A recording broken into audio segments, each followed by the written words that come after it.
ఆయన నీ ఆహారమును నీ పానమును దీవించును. నిర్గమకాండము 23వ అధ్యాయము 25వ వచనం. భూప్రజలందరికీ ఆహారమును అనుగ్రహించి తరతరాల నుండి యుగ యుగాల నుండి మానవులను పోషిస్తున్నాడు.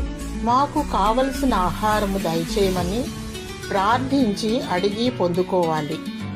కొందరు 3 సార్లు మాత్రమే ప్రార్థిస్తారు.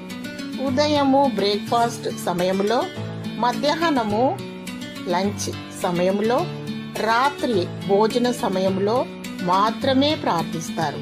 నీవు నిత్యము ప్రార్థిస్తే నీ ఆహారమును నీ పానమును దీవిస్తాడు, తృప్తినిస్తాడు. కొందరిని డాక్టర్ భోజనము చేయకూడదు అని అంటారు. దేవునికి మొరపెడితే బీపీ షుగర్ నయం చేసి సమృద్ధిగా పుష్టికరమైన ఆహారమును రుచికరమైన ఆహారమును దయచేస్తారు.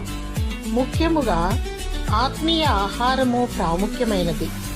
వాక్యాన్ని భుజించాలి. జీవాహారము యేసే. నీ జీవము నశించకూడదు. నీ ఆహారమును పానీయమును దేవుడు దీవించి ఆశీర్వదించునుగాక. ఆమేన్.